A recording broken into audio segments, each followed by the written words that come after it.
ರಾಘವೇಂದ್ರ ನೀ ಮೌನವಾದರೆ ನನ್ನ ಗತಿಯೇನು ನಿನ್ನ ಕರುಣೆಯ ಜ್ಯೋತಿ ಬಾಳ ಬೆಳಗುವ ತನಕ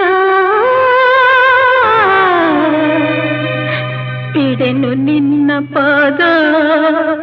ಬಿಡೆನು ನಿನ್ನ ಪಾದ